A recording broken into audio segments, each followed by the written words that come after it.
bien bonjour tout le monde, c'est Marius, on se retrouve sur l'eau, en bateau, et je suis pas tout seul, je suis avec Marc-André Mounier. Marc-André, toi tu es moniteur de chasse sous-marine, c'est ton métier d'emmener des gens, de leur apprendre plein de choses sur la chasse sous-marine. On est 6 aujourd'hui, il y a des clients à Marc-André qui sont avec nous, donc voilà, aujourd'hui, qu'est-ce qu'on a prévu de faire aujourd'hui déjà? Alors aujourd'hui c'est une sortie très variée, on va chercher du poisson plat là pour la descendante, on va jouer avec la marée, on va passer une grande journée. Donc du poisson plus? Poisson plat, on aura sûrement du crustacé, on peut avoir de l'araignée, on peut avoir des zones à homard. Ensuite quand le courant va monter, on va avoir des zones de sard, de bar. Donc un peu de tout quoi. Vraiment de tout. On a bon, des épaves aussi à faire. Des épaves, ça va être chouette, des épaves. Un peu d'eau à voir, on verra bien. Toujours de poisson dessus, mais c'est un programme très très riche. Et ben c'est super. Et ben en tout cas, si vous êtes intéressé, si vous voulez participer avec des sorties de Marc-André, je vous mets le lien de son site internet en description partout. N'hésitez pas, franchement, c'est pas très cher et puis franchement vous apprendrez plein de choses. Et je me déplace aussi, hein. Je ne fais pas que des cours en Vendée, je donne surtout des cours d'apnée aussi pour les gens qui veulent progresser. Souvent les chasseurs me contactent, mais donc chasse sous-marine, l'apnée est importante. Bien sûr, bien travailler son apnée, la chasse sous-marine, en Vendée, mais partout aussi. Bon, très bien, moi je suis en combi, vous avez vu, et on va se mettre à l'eau tout de suite. J'enfile mes palmes et c'est parti pour débuter cette journée en mer. Pour commencer, comme l'a dit Marc-André, on est sur une zone peu profonde, à la recherche notamment de poissons plats. On va voir aussi qu'on va trouver pas mal d'araignées, mais on va globalement les laisser, car après on va aller sur d'autres secteurs où il y en a beaucoup plus, et surtout avec de bien plus beaux spécimens. En tout cas, j'attaque mes premières apnées, il y a pas mal de sable, mais également des affleurements rocheux, où vont se trouver quelques araignées. Donc là, il n'y a pas de technique particulière, il suffit simplement de prospecter à la recherche soit des poissons plats, soit des araignées qui sont sur les roches.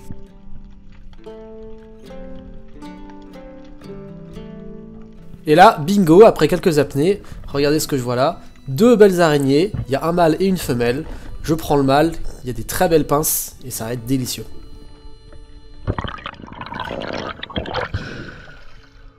Yes, ça c'est chouette.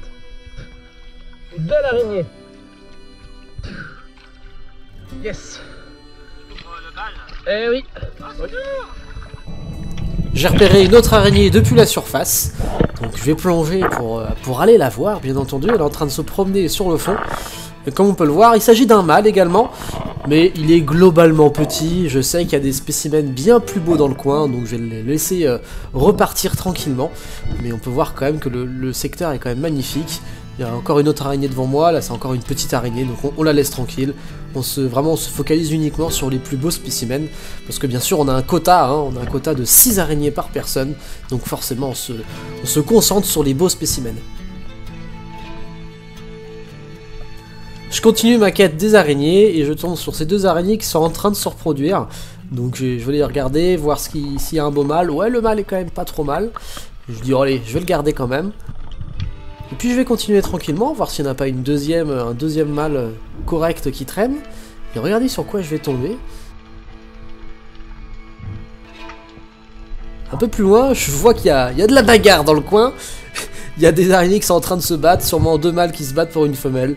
Bon, c'est des belles scènes de vie sauvage à regarder. Mam! Bon bah les petites alors je la relaisse. Mais finalement, Marc-André m'indique que plus tard dans la journée, on va aller sur des bien plus beaux spots à araignées. Donc je décide de relâcher le mâle, il va retrouver sa femelle et ils vont continuer leurs affaires dans leur coin. Bien au-delà de la pêche, ce qui est vraiment super cool avec la plongée, c'est qu'on est vraiment au cœur d'un environnement magnifique et on observe des superbes choses. Et simplement, je trouve qu'une araignée qui se déplace dans son milieu, je trouve ça vraiment très joli. Et rien que de les observer comme ça, c'est vraiment super. L'apnée suivante, je vais m'en souvenir parce que grâce à la vidéo que j'ai vu quelque chose que je n'avais pas vu en vrai. En fait j'ai plongé parce que j'ai vu voilà cette araignée depuis la surface, je suis allé la voir, bon c'était une petite femelle, je vais la relâcher. Et puis j'ai continué comme ça à longer cet affleurement rocheux et oh j'ai repéré un petit tourteau qui était au sein de sa cavité. Et j'ai voulu le sortir simplement pour l'observer, même s'il était petit. Mais regardez, juste à sa droite, on avait un deuxième qui était sûrement beaucoup plus gros. Je ne sais pas, j'ai du mal à distinguer. Mais oh là là, c'est comme quoi quand on est concentré sur quelque chose, on ne regarde pas autour. Et ça peut être une belle erreur. En attendant, je suis content d'avoir trouvé ce petit tourteau. Mais bien sûr, je vais le relâcher.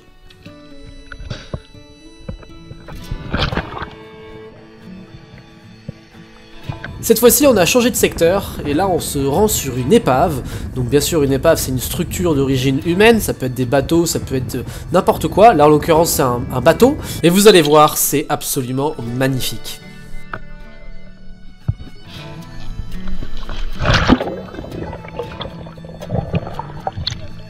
Et c'est parti pour l'exploration. Marc-André a disposé 2 bouées de chaque côté pour vraiment bien situer l'épave au milieu de l'eau. Et vous allez voir, voilà, on aperçoit déjà le haut de la structure. C'est vraiment absolument magnifique. D'abord, on y plonge simplement pour faire une reconnaissance des lieux. Même s'il y a des poissons de tirables, on ne les tire pas, juste pour voilà, reconnaître les lieux, voir ce qu'il y a. Aussi pour que tout le monde puisse en profiter, parce qu'on est quand même 6. Donc voilà, là on observe, vous verrez que c'est pas du tout le plus joli qu'il y a à voir, ce n'est que le début. Sur les apnées suivantes, on commence un peu à regarder à l'intérieur des structures. Là, en l'occurrence, il y a énormément de congres. Un peu plus tard, je vais vous le montrer de plus près. Et également plein de petits tacos, donc c'est toujours sympa à voir. Et là, on va arriver dans, je pense, la plus belle partie de l'épave. Il y a des piliers qui soutiennent la structure, c'est un ancien bateau en fait. Et à l'intérieur, il y a énormément de grosses vieilles, donc c'est absolument magnifique.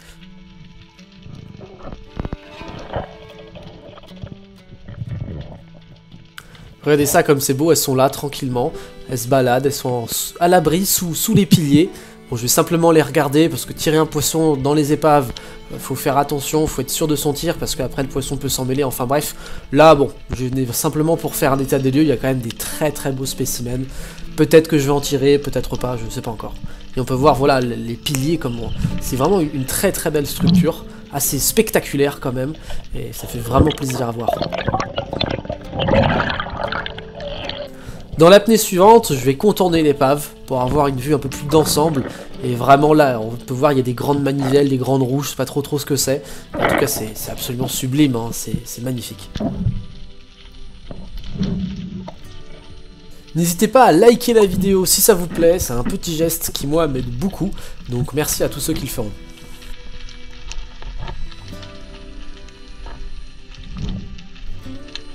Regardez cette roue, comme elle est absolument gigantesque, et avec les poissons autour, ça a vraiment une aura vraiment mystérieuse qui est magnifique.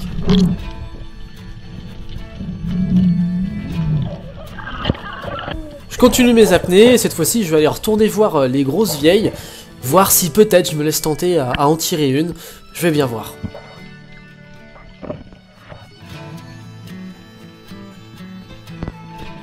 Donc on descend tranquillement, on se laisse descendre sans faire d'effort.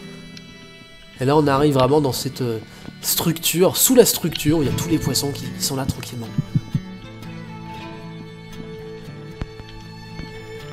Et regardez ces vieilles, elles sont là, tranquilles, elles ne bougent pas, elles sont paisibles.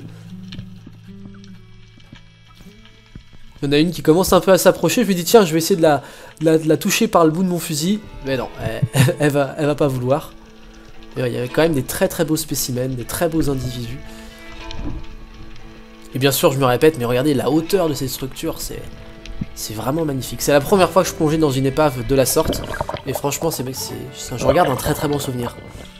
Allez, une dernière apnée pour faire le tour du propriétaire. Cette fois-ci, on va regarder dans les structures, bien à l'abri. Là, on peut voir, il y a beaucoup de petits tacos, hein, c'est des petits poissons qui peuvent être très bons à manger. Quand ils sont assez gros, et puis il y a aussi énormément de congres qui sont vraiment dans les structures. Alors ça aussi c'est des poissons qu'on peut manger, mais alors les tirer dans des conditions comme ça, c'est littéralement impossible de les sortir, ça ne servira à rien de les tirer. As-tu vu la langouste? La langouste? Elle est énorme, elle fait au moins 10 cm. C'est vrai? Oui, dans la chaudière de l'épave. Eh ben allons-y. Allons-y, elle n'est pas très profonde. Comme vous l'avez vu, Marc-André m'indique qu'il y a une langouste dans l'épave. Alors ça tombe bien parce que j'en ai jamais vu, et c'est un chouette animal, ça fait plaisir d'en voir, c'est quand même peu courant d'en voir, c'est un peu l'animal du jour aujourd'hui. Après l'épave, on change de secteur, et cette fois-ci on est vraiment sur un secteur où les araignées sont nombreuses et avec des très beaux spécimens. Et là, depuis la surface, j'ai repéré une belle araignée, et une en fait qui s'avérait être deux, c'était un mâle qui était sur la femelle. Et ben c'est pas grave, j'ai récupéré les deux sont de belle taille, les femelles sont également très bonnes à manger. Moi personnellement je préfère les mâles parce qu'il y a plus de chair, et je suis pas un grand fan des œufs et du corail. Et Marc-André fait lui aussi de belles cueillettes. Ça, c'est des belles araignées, hein. Petite araignée. On va mettre à l'envers, comme ça, hop. Ouais. Elle plie les pattes. Ce sont bien belles, pleines. hein. Tenez. Merci. Ça c'est... par rapport à la main. Bon, les araignées c'est bien gentil, mais moi maintenant j'ai envie d'un poisson. C'est vrai que j'en ai vu des très beaux spécimens de vieilles lors de l'épave, j'en ai pas tiré. Et puis là je me suis rendu compte qu'il y avait des belles crevasses aussi, avec également des beaux spécimens de vieilles. Donc je reprends le harpon, et puis je vais aller en chercher une. Une première apnée de reconnaissance, je me rends compte qu'il y a vraiment des beaux spécimens un peu plus loin, donc je n'insiste pas, je remonte à la surface pour bien reprendre ma respiration et y retourner une deuxième fois. Et on est reparti pour un tour, cette fois-ci je sais où elle se cache, donc je vais arriver tranquillement pour essayer d'en surprendre une avant qu'elle me repère.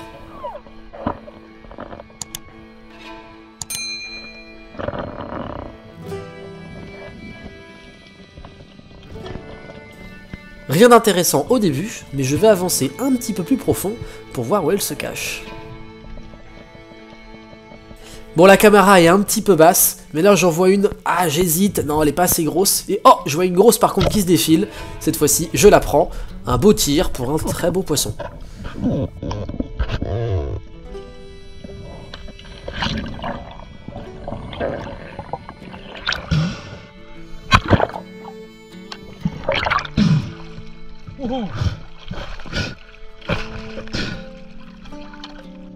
Après ça, j'y retourne en me disant que si j'en vois une deuxième de belle taille, je la prendrai également.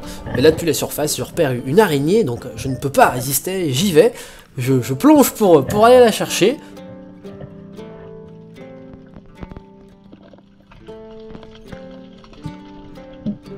Mais je me suis dit, tiens, je voyais dans le fond là-bas, il y a une crevasse, il doit sûrement y avoir une vieille qui doit s'y cacher. Et bingo, qu'est-ce que je vois surgir et qui vient droit sur moi? Un beau poisson. Alors je m'apprête à la tirer, je me prépare. Elle est bien positionnée, mais oh! Elle feinte mon tir, elle démarre une demi-seconde avant et je tire par réflexe. Du coup, bah, je l'ai loupé. Ça aurait fait un joli doublé araignée et vieille. Dommage. Dommage. J'ai loupé. La journée commence à toucher à sa fin. Et je repère une belle araignée, un beau mâle qui s'est caché dans les algues. Cette fois-ci, là par contre, lui, il va venir avec moi pour que je m'en régale.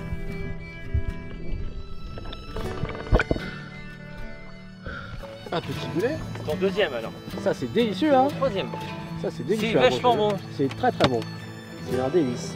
Et après qu'est-ce qu'on a? Bon déjà on a beaucoup d'araignées, on a notre quota chacun. Impeccable. En tout cas on s'est régalé aujourd'hui, on a fait des épaves, on est sur les roches. Franchement c'est chouette, il a fait beau. C'était hyper agréable. L'épave était vraiment magnifique là, surtout avec le volant qui était magnifique, avec les grosses vieilles au milieu. On n'en a pas tiré hein, mais on en a tiré après. Mais c'était magnifique, ça fait plaisir, une belle journée comme ça. Et on se retrouve en cuisine après une journée en mer absolument dingue, avec des superbes images. Croyez-moi, après on dort vraiment très bien. On a plongé pendant plus d'une dizaine d'heures, donc vous êtes HS après. Mais vraiment ça vaut le coup, parce que regardez, au-delà des poissons qu'on a attrapés, on a aussi fait le plein entre guillemets d'araignées, on a fait notre quota chacun, et bien sûr j'en ai ramené, alors moi j'en ai donné à des amis, j'en ai déjà mangé, mais là il m'en reste deux beaux mâles, on va voir, ils ont des très belles pinces. Et bien aujourd'hui on va se les préparer tout simplement, on va faire les choses très simples. Bon, préparer une araignée c'est pas très compliqué, ce qui est un peu plus long c'est à la manger, de prendre le temps de tout décortiquer, mais ça fait partie du plaisir également de manger ce genre de plat. Mais en tout cas, je sais d'avance que ça va être bon. Donc pour les faire cuire, c'est pas très compliqué. Il suffit de faire bouillir de l'eau avec du sel, des aromates. Vraiment, n'hésitez pas à mettre pas mal de bonnes petites saveurs dans l'eau. On les fait cuire pendant également une vingtaine de minutes. Et puis bah, après, à table, hein, c'est prêt. Hein. Donc on peut les manger comme ça. On peut manger ça avec mayonnaise en entrée. On peut faire des salades. On peut tout décortiquer. Ça, c'est à votre convenance. Moi, je vais manger ça à peu près comme ça. Ce que j'aime bien, manger les produits, on va dire, pas nature, mais en venir presque dans leur jus. J'aime pas quand c'est trop transformé. Donc là vraiment, je sais en plus qu'elles sont bien remplies, elles sont lourdes, franchement là, elles sont vraiment belles. Donc ben, c'est parti, on va se préparer ça. Déjà on commence bien sûr avec un beau récipient rempli d'eau qu'on va faire bouillir. On va bien porter ça à ébullition. On va aussi mettre dedans plein d'aromates. Donc là j'ai un oignon, j'ai également quelques petites échalotes qu'on va mettre dedans. On va également bien saler.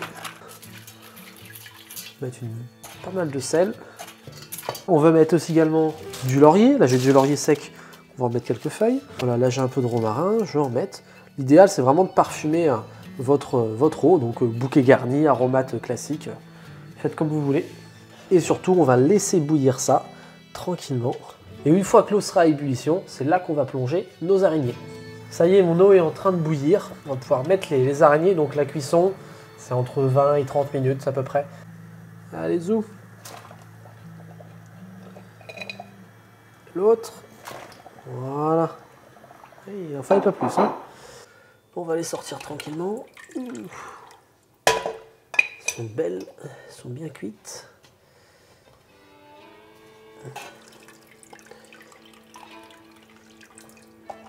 Elle est belle. Elle est toute rouge. Elle est bien cuite.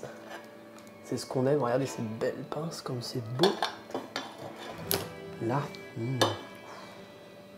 Allez, cette chair comme elle est belle. Ça sent trop bon. C'est tellement bon. Très important, avoir quelque chose pour casser les pinces, pour récupérer la chair qui est à l'intérieur.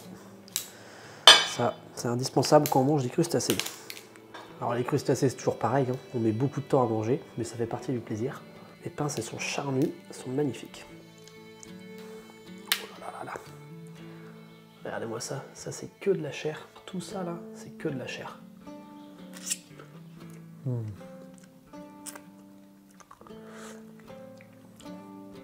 Putain, c'est bon. C'est quand même super bon. On va regarder ce qu'il y a à l'intérieur maintenant. Je vais enlever toutes les pattes. Et attention, ça va s'ouvrir. Oh, là c'est chouette. Là, ça c'est beau, ça c'est beau.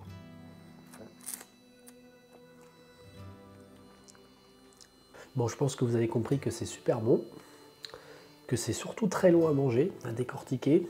Il faut casser chaque morceau du corps, enlever les tout petits morceaux de chair qu'il y a un peu partout. En tout cas, moi j'ai vraiment passé une énorme journée avec Marc-André. On a plongé dans des endroits magnifiques. On a vu des très beaux poissons, franchement c'est régalé. En tout cas, j'espère que ces aventures maritimes en plongée vous plaisent. Moi j'adore, c'est notre deuxième année de chasse sous-marine, je découvre encore plein de trucs, c'est superbe. Donc j'adore vous partager ça aussi en vidéo. Donc n'hésitez pas à me dire si ces vidéos vous plaisent, ce que vous aimeriez voir aussi dans le futur. Je vous remercie encore d'avoir regardé cette vidéo. On se dit à très vite pour de prochaines aventures dans l'eau ou sur terre. Bisous. Bon appétit surtout, c'est important. Regardez ça. Voilà.